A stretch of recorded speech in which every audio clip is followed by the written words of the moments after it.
눈부신 구원의 빛이라는 제목으로 함께 나누고자 합니다. 여러분, 오늘 본문은 빛을 따라 걸었던 사람들의 이야기가 기록되어 있습니다. 특별히 동방박사라고 우리가 말하는 분들인데요, 그들은 별을 보고 예수님, 그 그리스도가 나신 지역에 방문을 했습니다. 저는 그런데 이 빛이 우리가 흔히 볼 수 있는 별빛이나 우리가 일상적으로 보는 빛이 아니라 눈부실 정도로 밝은 빛이었다는 생각을 하게 되었습니다. 만일 언제든지 볼 수 있었던 빛이었다면, 언제든지 볼 수 있었던 별빛이었다면 누가 그 별빛을 따라서 길을 나설 수 있겠습니까? 그냥 오늘따라 별이 밝네라고 하겠죠. 근데 오늘 말씀에 나오는 이 동방박사들은 자신의 인생을 그 별빛을 따라 걷는 인생으로 하나님께 맡기며 걸었습니다. 심지어 그 걸음은요, 왕 앞에 서기까지 하는 걸음이었습니다. 왕도 묻습니다. 그리스도가 어디에서 났느냐라고 묻습니다. 그들은 동방에서 왔으면서 유대 베들레헴이라고 명확하게 말하기까지 합니다. 여러분, 저는 오늘 이 말씀을 보면서 오늘 성도의 삶이 이 동방박사들처럼 별을 따라 걷는 인생이라고 생각하게 되었습니다. 여러분, 왜 그렇습니까? 우리는 우리에게 비춰주신 그 구원의 빛을 소중하게 여기며 우리에게 비추신 그 빛을 따라 걷는 인생이기 때문입니다. 우리 옆에 계신 분에게 이렇게 좀 축복하겠습니다. 당신을 향한 빛이 비쳤습니다 라고 축복하겠습니다. 당신을 향한 빛이 비쳤습니다. 당신을 향한 빛이 비쳤습니다. 당신을 향한 빛이 비추었습니다. 아멘. 여러분, 성경은 성탄에 대해서 크게 두 가지 상징적인 이야기를 합니다. 하나는 말씀이 육신이 되어 이 땅에 오셨다는 표현입니다. 하나님의 말씀대로 왔다는 정도가 아니라 그 하나님의 말씀이 이 땅에 육신을 입어서 태어났다고 성육신에 대해 말을 합니다. 두 번째로는 빛이 임했다라고 성탄에 대해 말합니다. 그런데 안타깝게도 요한복음은요, 1장에서 빛이 임했지만 자기 백성들이 영접하지 않았다라고 말을 합니다. 여러분, 중요한 것은 예수님이 말씀이 육신이 되어 성육신 되어서 오셨든 빛으로 임하셨다고 표현하든 관계없이 그 모두는 구원의 빛이 우리에게 비쳤음을 의미하는 표현이라는 것입니다. 사랑하는 성도 여러분, 저와 여러분을 위해서 구원의 빛이 비추었음을, 예수 그리스도가 이 땅에 오셨음을 믿음으로 고백하는 저와 여러분 되시기를 주님의 이름으로 축원합니다. 그런데 그 구원의 빛은 너무나도 환하여서요, 세상에서 볼 수 있는 빛과는 비교할 수 없는, 우리가 한 번도 볼 수 없는 것처럼 마치 동방박사들이 지식이 있었고 이성적으로 살아가는 사람들이었지만 그 빛을 보고, 그 별빛을 보고 따라 걸을 수밖에 없었던 환한 빛이었다는 걸 생각할 때 우리도, 우리에게 비춰진 구원의 빛도 환하다는 것을 우리는 생각하게 됩니다. 여러분, 그 눈부신 성탄의 빛, 그 눈부신 구원의 빛을 고백하며 살아가는 사람, 그 구원을 경험한 사람들은 어떤 인생을 살아가게 될까요? 저는 오늘 말씀을 통해서 그 눈부신 성탄의 은혜를 경험한 사람이 어떤 고백을 가지고 살아가야 되는지를 함께 몇 가지로 나누며 기도의 제목을 삼고자 합니다. 첫째로는 예수님만으로 충분합니다라는 고백입니다. 예수님만으로 충분합니다라는 고백입니다. 오늘 6절의 말씀을 보면 상반절에 이렇게 증거합니다. 이렇게 기록된 바 또 유대 땅 베들레헴아 너는 유대 고을 중에서 가장 작지 아니하도다 라고 말씀하고 있습니다. 여러분, 예수님은 어떻게 그 유대 땅 베들레헴에 태어나신 분입니까? 아니, 왜 그곳에서 태어나신 분입니까?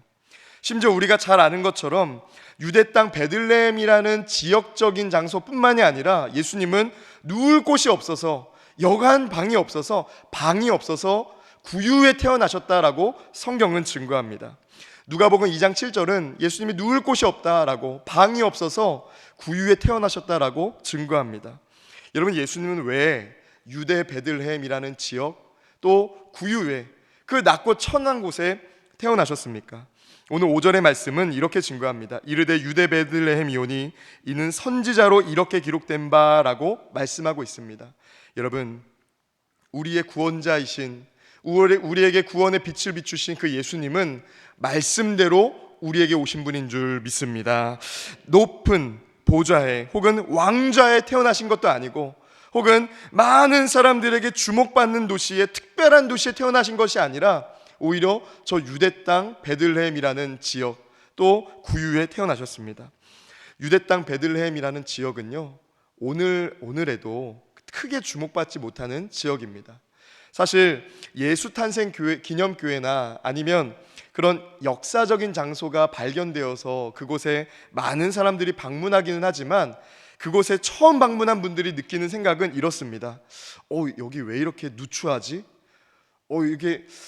여기가 정말 예수님이 태어나신 지역인가? 라는 생각을 합니다.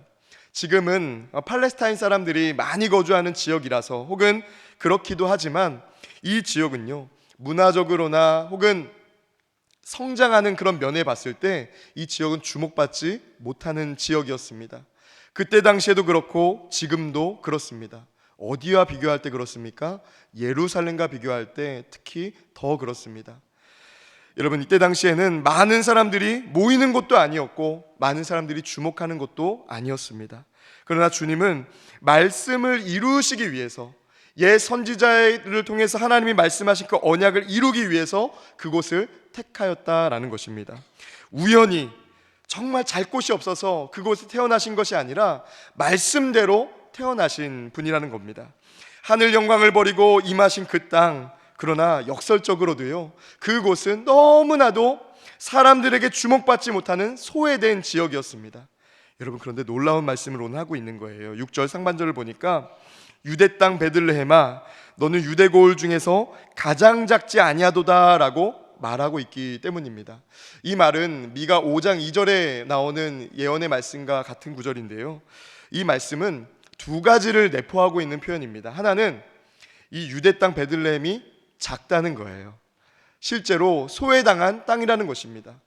그러나 두 번째 의미는 메시아가 그곳에서 태어나므로 이제는 결코 작지 않은 땅이라는 것을 의미하는 표현입니다. 여러분, 이것은 매우 중요한 의미가 있습니다. 사람들에게는 혹은 이 도시가 지정학적으로는 유난한 특별한 도시는 아닐지 모르지만, 예수님이 태어남으로써 그 지역은 특별한 의미가 있는 지역이 되었다라는 의미가 있기 때문입니다. 여러분, 그렇습니다.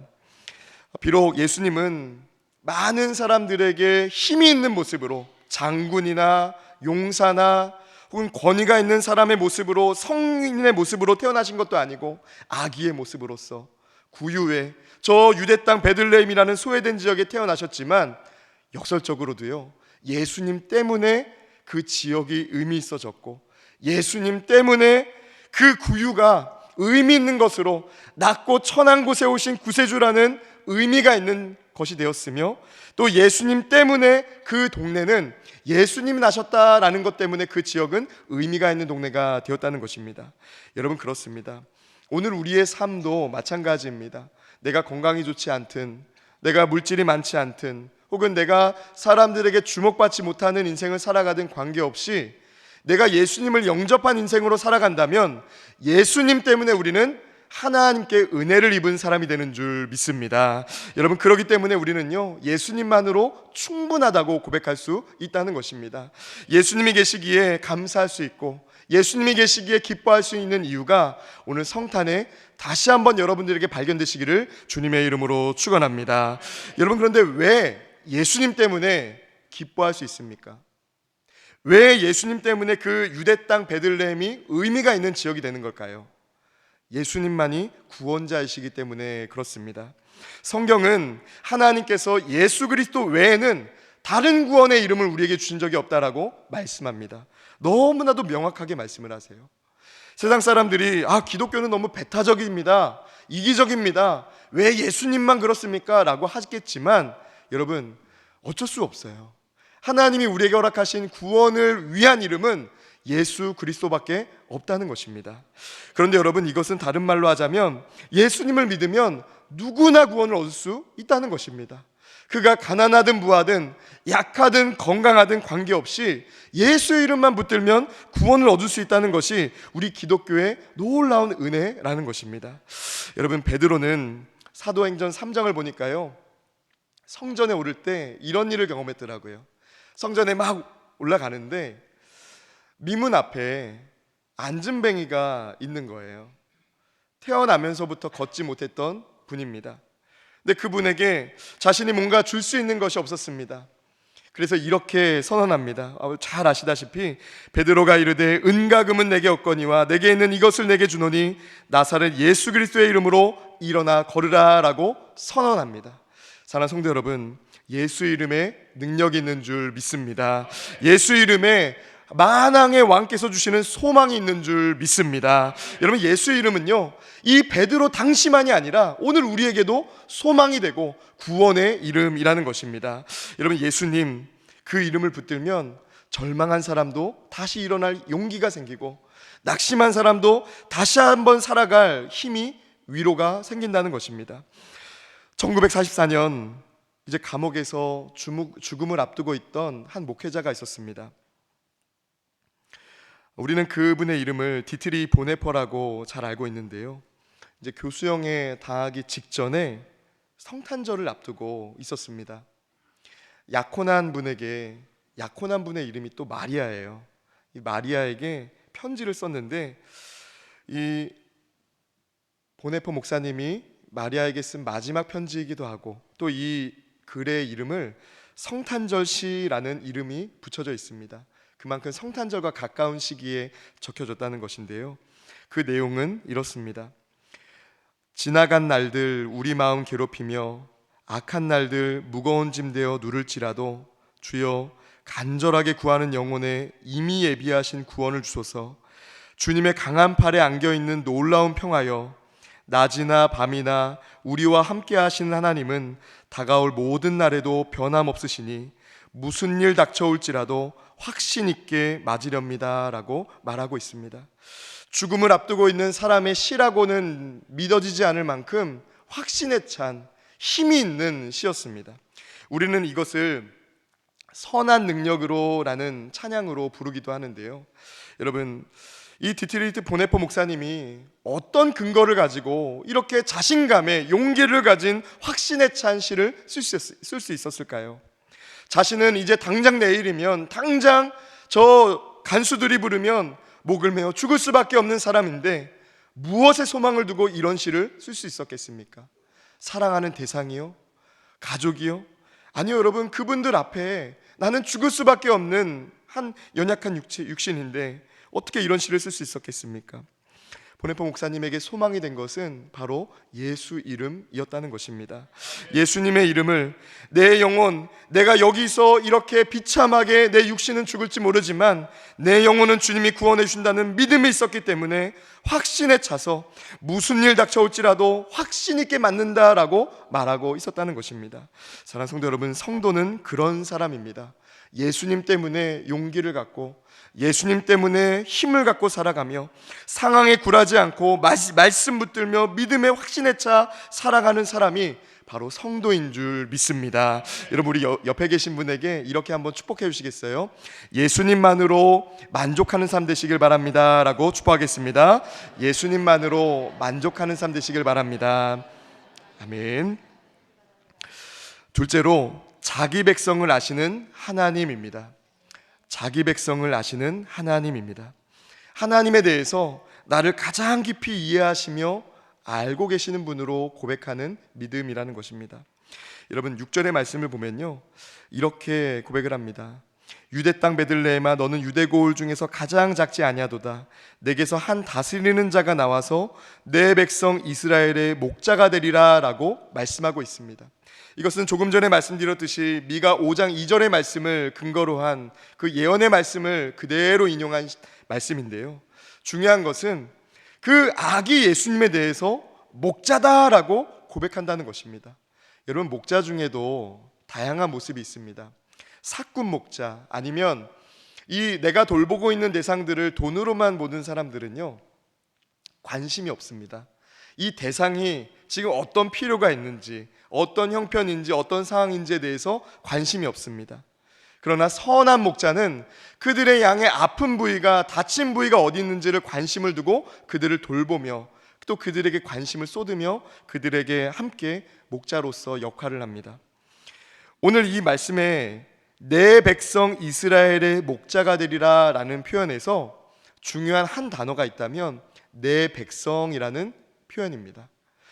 예수님은 이 땅의 목자로서, 리더로서 우리의 인생을 이끌어 가실 때 그의 백성을 아시는 분이라는 의미가 담겨 있다는 것입니다. 그냥 숱한 사람, 많은 사람의 목자다가 아니라 특별히 하나님이 한 사람 한 사람 알듯이 내 백성의 목자다라고 말씀하고 있기 때문입니다. 여러분, 주님은 우리를 아시는 분입니다. 여러분, 얼마 전에 자선봉사하는 새로운 형태에 대해서, 새로운 모습에 대해서 좀 보고 듣게 되었습니다. 예전에는요, 내가 누군가를 돕겠습니다 라고 하면 어떤 단체나 어떤 사람들에게 후원금을 보냈습니다. 지금도 그런 형태의 후원이 있고요. 그런데 최근에는요, 어떤 가게나 또 어떤 음료를 파는 곳에 미리 많은 금액을, 큰 금액을 선결제를 해놓는 거예요. 그래서 그곳에 고아 같은 아이들 혹은 결식하는 아이들이 그곳에 가서 그 밥을 먹을 수 있도록 먼저 많은 금액을 결제해 놓는 분들이 있다고 합니다. 근데 여러분, 중요한 것은요, 누가 먹는지는, 또 누가 그 혜택을 누리는지는 이 베푸는 분들은 잘 모르는 경우가 있다는 거예요. 예전 방식으로 고아원에 큰 금액을 기탁하시는 분이든 아니면 먼저 선결제를 하시는 분이든 그 대상들에 대해서는 정확하게 알지는 못하고 그냥 선한 마음을 베푸는 데 의미를 둔다는 것입니다. 아마 여러분 중에도 그런 좋은 마음으로 선을 베풀고 계시는 분들이 계시는 줄 아는데요. 그런데 예수님이 우리에게 베푸신 구원의 은혜는 조금 다른 모습입니다. 예수님은 십자가를 지실 때 나를 믿는 사람 그냥 누구나 다 구원 받으세요, 내가 알지 못하지만 구원 받으세요라고 십자가에 달려 죽으신 게 아니었습니다. 이 땅에 오실 때 내가 구원자인데 나를 믿는 사람 누구나 구원 받으세요라고 막연하게 오신 것이 아니었다는 겁니다. 우리 한 사람 한 사람을 정확하게 아시고 우리에게 구원을 주시기 위해서 이 땅에 오셨으며 십자가를 지셨다는 것입니다. 사랑하는 성도 여러분, 저와 여러분이 우리에게 오신 그 예수 그리스도가 나를 알고 계신다는 믿음이 확실하시기를 주님의 이름으로 축원합니다. 우리는 그분의 이름을 임마누엘이라고 부릅니다. 임마누엘은 하나님이 우리와 함께 하신다라는 것을 의미하는데요, 사실 이것의 적확한 의미는 하나님이 우리와 함께 하시며 하나님이 우리의 상황을 아신다라는 의미가 담겨 있습니다. 임마누엘의 하나님, 그냥 여러분 그렇잖아요. 산길을 걸어도 어떤 분들은 그냥 산에서 만나서 우연히 같이 걷게 된 사람이 있습니다. 근데 어떤 분은요, 이런저런 이야기를 하면서 서로에 대해서 깊이 알아가는 관계도 있습니다. 하나님은 우리와 함께 계실 때 그냥 어색하게 우리와 동행하고 어색하게 같은 길, 같은 목적지로 걷는 분이 아니라 우리의 가장 깊은 속마음까지도 헤아리시며 위로하시고 다시금 용기를 내고 힘을 내게 하시는, 우리와 함께 하시는 임마누엘의 주님이 되시는 줄 믿습니다. 요한복음 10장 14절에서 15절은요 이렇게 증거합니다. 나는 선한 목자라. 나는 내 양을 알고 양도 나를 아는 것이 아버지께서 나를 아시고 내가 아버지를 아는 것 같으니 나는 양을 위하여 목숨을 버리노라 라고 말씀하고 있습니다. 여러분, 십자가에 달려 죽으신 예수님, 그것과 마찬가지로 예수님은 하늘 영광을 버리고 저 낮고 낮은 유대 땅 베들레헴의 구유에 임하셨습니다. 십자가에 달리신 것만 우리가 주님이 나를 위해서 저런 일을 하셨구나라고가 아니라 구유에 오신 것 자체가 예수님이 우리를 위해서 하신 놀라운 구원의 사건이라는 것입니다. 여러분, 예수님은 우리의 무엇을 아시는 분입니까? 선한 목자 되신 예수님은 우리의 무엇을 아십니까? 먼저는 죄를 아십니다. 우리가 얼마나 죄인인지를 아신다는 거예요. 사람들은요, 겉이 깨끗하면 속도 깨끗할 거라고 생각해요. 여러분, 어떠세요? 아닌 거 잘 아시죠? 우리가 겉이 아무리 환하고 깨끗해도요, 속사람이 더럽고 추할 수가 있다는 것을 우리는 잘 알고 있습니다. 주님은 우리보다 더 정확하게 알고 계십니다. 왜냐하면 주님은 우리의 마음의 중심까지도 아시는 분이기 때문입니다. 두 번째로, 주님은 우리의 상황을, 형편을 아시는 분입니다. 근데 이것은 정확하게 말하자면 우리의 존재를 아시는 분이라고 표현할 수 있습니다. 단순히 내가 얼마를 갖고 있는지, 얼마가 필요한지를 아시는 분이 아니라 주님은 우리의 존재가 무엇이 필요한지를 아시는 분이라는 사실입니다. 여러분, 그렇습니다. 우리가 하나님께 주님, 제가 지금 이 시험을 잘 통과해야 됩니다. 이 면접 잘 봐야 됩니다. 이거 잘 통과해야 됩니다 라고 기도하지만요, 이루어지지 않을 때가 있어요. 왜 그럴까? 주님, 제가 이 경기에서 꼭 승리해야 됩니다 라고 기도하지만 패배하고 실수하고 넘어지도록 하나님이 허락하실 때가 있는 것을 보게 됩니다. 왜 그럴까요? 하나님의 관심은 우리의 영혼 구원에 있기 때문입니다. 하나님께서 긴급하게 우리에게 관심을 갖고 계신 것은 영혼 구원이기 때문입니다. 여러분, 교회를 다니면서 모든 일이 다 잘 풀리고 모든 것에 다 성공할 것이라고 오해하지 마시기를 바랍니다. 교회의 목적은 구원에 있고, 교회가 믿음의 대상으로 여기는 하나님은 우리 영혼의 구원에 1차적인 관심을 갖고 계신 분인 줄 믿습니다. 여러분, 그렇습니다. 우리에게 필요한 것은요, 전쟁이 멈추는 게 아니에요. 우리에게 지금 급한 것은 지갑이 두둑해지는 것이 아닙니다. 우리에게 지금 중요한 것은 괜찮은 자리에 올라가는 것, 명예로운 자리에 올라가는 것이 아니라는 겁니다. 우리에게 중요한 것은요, 내 한 영혼이 구원을 받고 하나님이 원하시는 그 자기 백성이 구원받은 백성으로 살아가는 것을 하나님은 원하신다는 것을 아는 일인 줄 믿습니다. 여러분, A.W. 토저 목사님이 쓴 하나님의 길에 우연은 없다라는 책이 있습니다. 저는 이 책을 보면서요, 정말 한 절 한 절이 참 은혜가 되었는데, 특별히 이 구절이 제게는 참 은혜가 되었습니다. 하나님은 언제나 최고의 길을 허락하신다라고 말하고 있습니다. 여러분, 하나님 정말 여러분의 삶에 최고의 길을 허락하시는 분입니까? 여러분, 올 한 해를 돌아볼 때 실패하고 또 통과하지 못한 시험도 있고 여러 가지가 있었다 할지라도 하나님은 내게 언제나 최고의 길을 허락하신다라고 고백할 수 있는 저와 여러분 되시기를 주님의 이름으로 축원합니다. 다만 순서가 다를 뿐입니다. 내가 원하는 것은 자리가 먼저고 지갑이 먼저고, 내가 원하는 것은 모든 일이 정리되는 것이 먼저지만, 하나님의 관심은, 하나님의 원하시는 순서는 우리의 영혼 구원에 있기 때문에 주님은 잠시 그 일을 뒤로 물러주셨다는 것입니다. 사랑하는 성도 여러분, 하나님은 우리를 너무나도 잘 알고 계십니다. 그렇기 때문에 우리에게 가장 필요한 좋은 길을 내시는 분이 우리의 하나님이신 줄 믿습니다. 끝으로는 하나님만을 경배하라입니다. 하나님만을 경배하라입니다. 이 말은 하나님께서만 경배받으실 가치가 있는 분이라는 고백이라는 것입니다. 오늘 11절의 말씀은 이렇게 증거합니다. 집에 들어가 아기와 그의 어머니 마리아가 함께 있는 것을 보고 엎드려 아기께 경배하고 보배합을 열어 황금과 유향과 모략을 예물로 드리니라 라고 말씀하고 있습니다. 여러분, 이 마태복음 2장에 강조되고 반복되는 단어 한 가지가 있다면 그것은 경배입니다. 이 경배는 엎드리다라는 이미지가 있고, 이것의 본래 의미는요, 가치를 드리다라는 의미가 있는 표현입니다. 이 가치를 받을 만한 대상에게 내 소중한 가치를 드리다라는 의미가 바로 경배라는 것입니다. 단순히 그 분 앞에 고개를 숙인다, 엎드린다 정도의 의미가 아니라 내가 가장 중요하게 여기고 있는 시간, 내가 가장 중요하게 있는 물질, 내 삶을 이 가치가 있는 분께 드립니다를 고백하는 것이 경배의 본래 의미라는 것입니다. 마치 오늘 동방 박사가 그 길 걷기도 힘든데 보배합을 챙겨가지고 황금과 유향과 모략을 챙겨서 길을 걸었던 것처럼 이 가치를 받을 만한 분입니다를 고백하며 길을 걷는 것이 경배하는 사람의 모습이라는 것입니다. 여러분, 그런데 오늘 말씀에는요, 누가 이 경배를 받는가가 중요합니다. 여러분, 누구에게 이 경배라는 단어가 쓰입니까? 오늘 말씀에는 사실 존경할 만한 인물들이 많이 나오고 있습니다. 헤롯 왕이 나오고요, 서기관들이 나오고, 또 동방에서 온 사람들도 박사잖아요. 여러분, 박사 얼마나 공부 많이 한 사람들이에요? 근데 오늘날의 그 박사가 아니라 이들은 마치 당시에 점성술을 공부하기도 하고 또 지식이 있는, 혹은 내 앞길에 대해서 물어볼 만한 분이다라고 여겨지는 사람들이었습니다. 이런 박사들도 나오고, 또 당시에 성전에서 존경할 만한 사람으로 여겨지는 서기관들도 오늘 본문에는 기록되어 있습니다. 근데 중요한 것은요, 그 모두들에게는 경배란 단어가 쓰이지 않습니다. 오직 예수 그리스도에게만, 하나님께만 이 경배가 쓰인다는 거예요.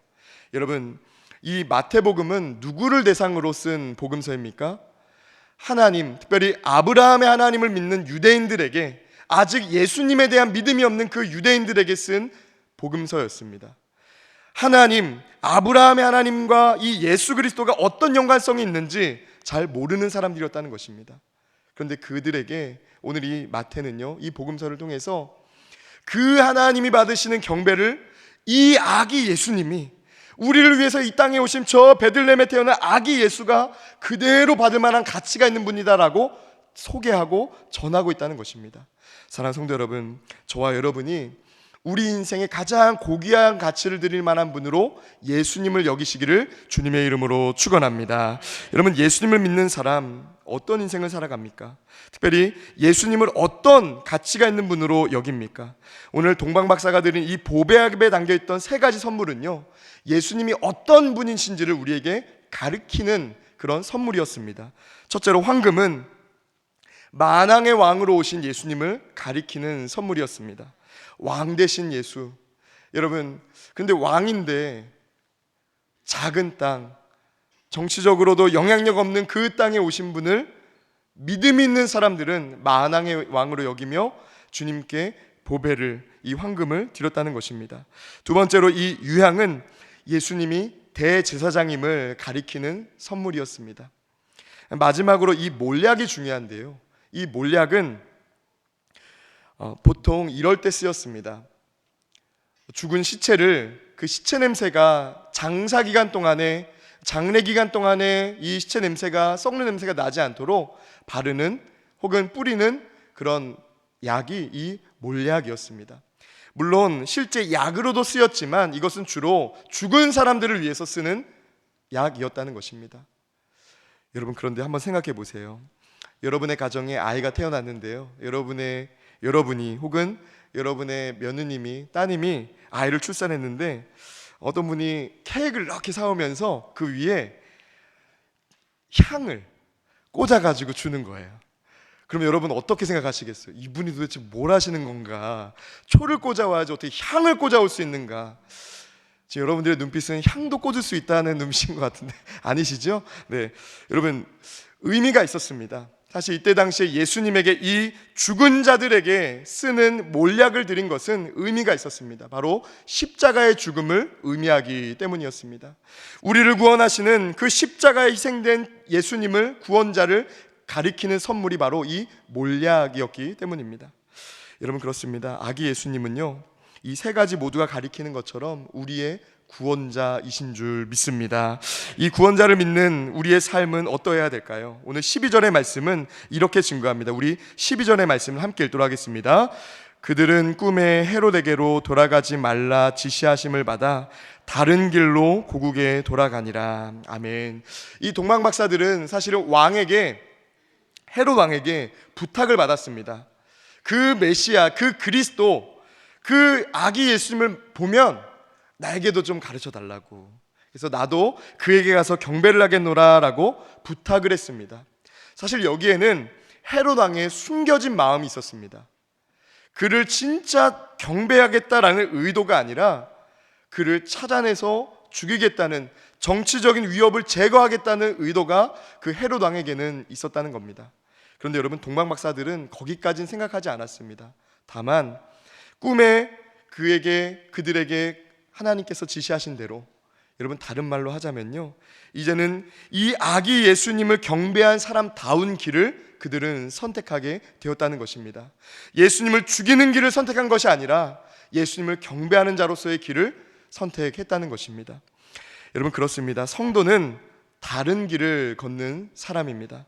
오늘 말씀에서 이 동방박사들이 다른 길로 고국에 돌아가니라 라고 성경에 기록한 것처럼 성도는 하나님을 경배하는 마음으로 하나님을 닮아가는 인생을 살아가는 것이 성도의 삶인 줄 믿습니다. 여러분, 잭 헤이포드가 쓴 경배라는 책이 있는데요, 이 책을 보니까 경배는 그 받을 만한 대상에게 가치를 돌린다라는 의미라고 설명하면서 이런 말을 합니다. 우리는 경배의 대상을 닮아간다라고 말하고 있습니다. 마치 큰 바의 얼굴을 계속 보던 그 사람이 그 얼굴을 닮았던 것처럼 우리가 경배의 대상을 닮아간다는 거예요. 여러분 예수님을 경배하고 계십니까? 여러분은 이 성탄절 우리를 위해서 이 땅에 오신 예수님, 우리를 위해 십자가에 죽으신 그 예수님을 경배하고 계십니까? 그렇다면 우리는 그분을 닮아가는 삶을 살아가야 될 줄 믿습니다. 진정한 경배는요, 교회 안에서만 혹은 예배 시간에만 이루어지는 게 아니라 우리의 삶으로 그분을 닮아감으로써 이루어진다는 것이죠. 여러분, 그렇습니다. 성도는 하나님을 경배하기에 다른 길을 걷는 사람입니다.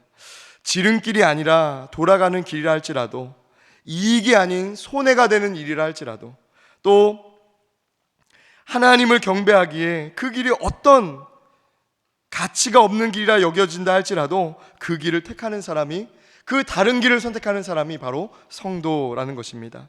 여러분, 오늘 이 성탄절을 보내면서 저와 여러분이 내가 진짜 경배하는 사람답게 예수님을 닮아가고 있는지를 돌아볼 뿐만 아니라 이제는 하나님을 경배하는 사람답게 다른 길을, 예수님을 증거하는 삶을 선택하며 살아가는 저와 여러분 되시기를 주님의 이름으로 축원합니다. 함께 기도하겠습니다. 살아계시며 우리의 걸음을 인도하신 하나님, 우리를 위해 아기 예수님을 보내주신 것을 기억하며 그분을 매일마다 기념하는 하나님을 경배하는 자로서 다른 길을 걷는 우리가 되게 하여 주시옵소서. 성령 하나님, 우리의 힘으로는, 우리의 믿음으로는 그 길을 걷기가 참 쉽지 않은 시대를 살아가오니 주여 우리를 붙잡아 주시고 긍휼히 여겨 주시사 어떤 상황 가운데 살아간다 할지라도 다른 길을 걸을 수 있는 하나님을 경배하는 자로 살아갈 수 있도록 우리를 붙들어 주시옵소서. 주께서 그러하실 줄 믿으며 예수님의 이름으로 기도드립니다. 아멘.